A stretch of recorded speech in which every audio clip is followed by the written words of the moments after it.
At the bottom of this 5-story chasm sits a story and a half. Welcome to MsMojo, and today we're counting down our picks for the Pixar films that were reportedly based on true stories. Grab your tissues and let's get started. It took a long time for me to process my own relationship with my mother and just trying to figure out how to be a good daughter. Number 8. Enrico Casarosa's childhood, Luca. This animated film about boyhood friendship was in fact based on very real experiences. Director Enrico Casarosa was inspired by the works of Federico Fellini, of course, as well as other Italian filmmakers.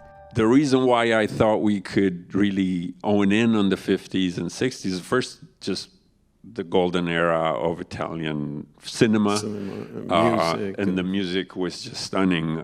The sea creatures were also based on Italian myths and folklore, but it is his experiences growing up in Genoa, Italy that informed a lot of the film. The experience of really having a lot of fun and being kind of out of my comfort zone with someone who's very different from me was something I really wanted to talk about.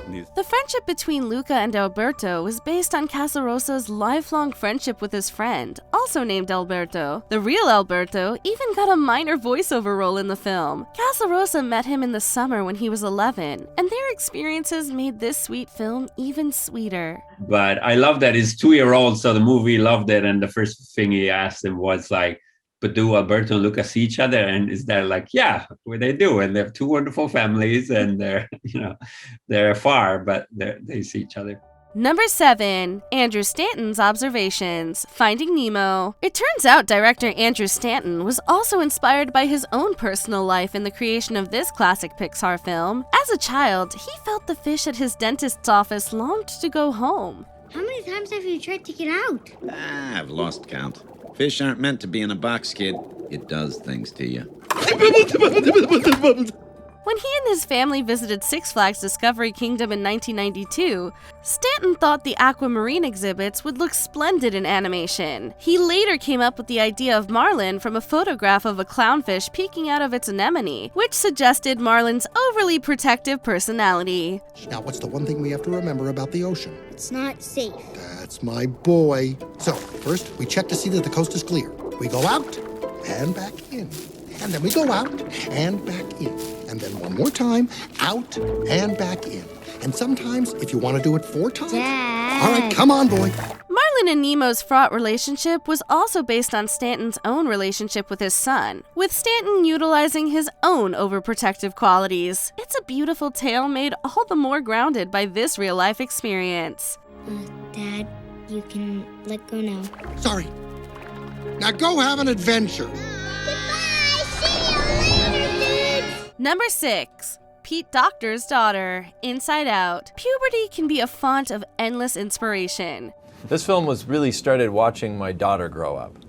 And she was 11 when we started. And as a little kid, she was the way little kids are, goofy, funny, full of energy. And then she turned 11, and then she was a little bit more When director Pete Docter noticed his daughter becoming quieter in her adolescence, he wondered at the cause of this personality change. Inside Out was the result of such inquiries, following 11-year-old Riley's anthropomorphized emotions as she struggles with her family's move to San Francisco. Fear. I need a list of all the possible negative outcomes on the first day at a new school. Way ahead of you there. Does anyone know how to spell meteor? Disgust. Make sure Riley stands out today, but also blends in. Docter consulted with psychologists, specialists, and even neuroscientists, coming up with over 27 emotions before finally whittling it down to 5. The end result beautifully acknowledges the importance of sadness in our lives. It just goes to show what a parent's love can accomplish.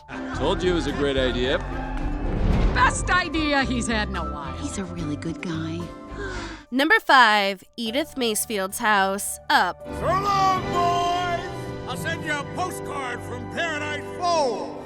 This fantastical film about a widower literally making his house airborne seems to be based in part on a true story. Surprise! While Pete Docter came up with the idea of a flying house, Carl's refusal to leave his home to make way for real estate developers seems to have its roots in real life. For those of you who don't remember that interview... Is there any... Okay.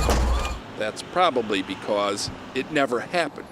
Even after I sent her flowers and offered to help with the chores. Do you want some help, Edith? No.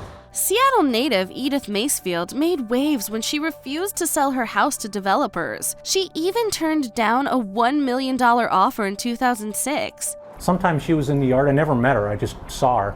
But her blue car was always there for years and years and years. In the end, she died of pancreatic cancer in the same house she lived in since 1952. Her house, Whitewood Cottage, became the inspiration for Carl's house and Up. What a story. Number 4, Stephen Clay Hunter's Coming Out. Out. This short made history as the first Pixar film to center on a gay character. It follows protagonist Greg as he struggles to come out to his family. Just look them in the eyes and say, Mom, Dad, this is my boyfriend, Manuel. What is wrong with me? While hiding his relationship with his boyfriend from his parents, he magically swaps bodies with his pet. This animated feature was based on the many coming out experiences of queer people, but also of its director. Every theme kept coming back as a coming out thing, and I kind of realized like quickly that it was something I needed to explore, and talk about. Like Greg, Stephen Clay Hunter did not come out to his parents until he was an adult at 27. Fortunately, Hunter's parents were supportive, a happy ending reflected in the short. Other inspirations included LGBTQ+ activist Harvey Milk and The Twilight Zone, and of course, other gay people Hunter had consulted. One small short, but a giant leap for representation. You ready? Are you?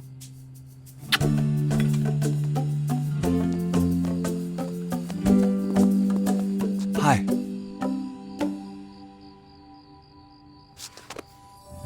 Number 3, Peter Sohn's immigration story, Elemental. Director Peter Sohn first pitched this film as a meeting between fire and water, whether they can ever connect or not. But the story ended up based on something much more personal. Came back to Pixar and they were like, what movie do you want to do? And I had these other ideas. And then I left and they asked, wait, what happened in New York? And I told them the story and they're like, Peter, that's the movie you have to do. You have to, and because they all felt this thing, but like, it's been this tribute. Sohn has been open about Elemental being based on his experiences growing up in New York City in the 70s as the son of Korean immigrants. It no doubt informed protagonist Ember's fish out of water, or rather fire out of hearth life in Element City. I just have to say that you speak so well and clear.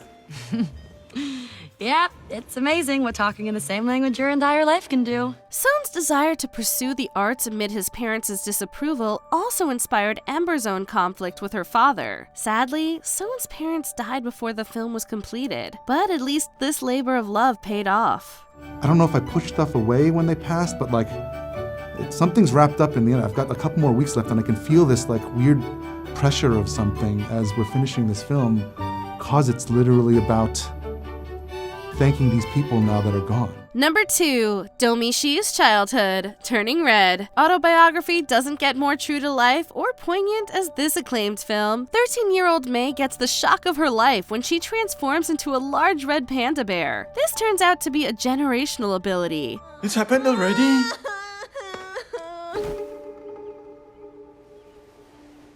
What did you say?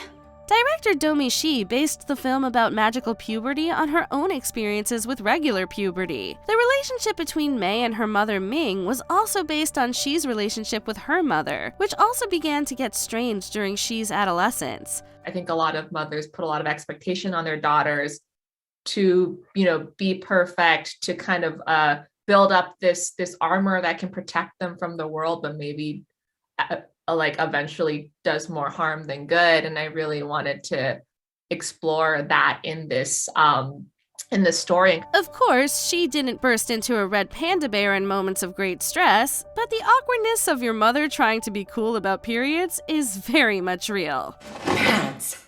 Regular, overnight, scented, unscented, thin, ultra thin with wings. Awesome, just leave them by the sink. Mei, perhaps we should talk about why this is happening. No! Before we continue, be sure to subscribe to our channel and ring the bell to get notified about our latest videos. You have the option to be notified for occasional videos or all of them. If you're on your phone, make sure you go into your settings and switch on notifications. Number 1. Dan Scanlon's life, Onward. This film follows teen elf Ian Lightfoot and his brother as they journey to resurrect their father. Though a fantastical premise, the true story behind the film is anything but. Like the boys in the movie, my brother and I lost our dad when we were really, really young. We don't remember him at all, but we always wondered how we were like him. And that question began the journey that was Onward. Director Dan Scanlon's father died when he was a year old, and his brother was 3. Years later, Scanlon discovered an old cassette tape with his father's voice in it. It led him to write this movie. What if he and his brother were given the chance to see his father? Whatever it takes, I am gonna meet my dad. You hear that, Dad? We're going on a quest! This tale of brothers is deeply personal, but also deeply universal. We're not crying, we just got something in our eye. He's very proud of the person you grew up to be. Well, I owe an awful lot of that to you. Which other animated film do you know came from a deeply personal place? Let us know in the comments down below. The characters are cars or monsters or bugs or whatever, but hopefully there's something about those guys' experience that we see reflective of our own life.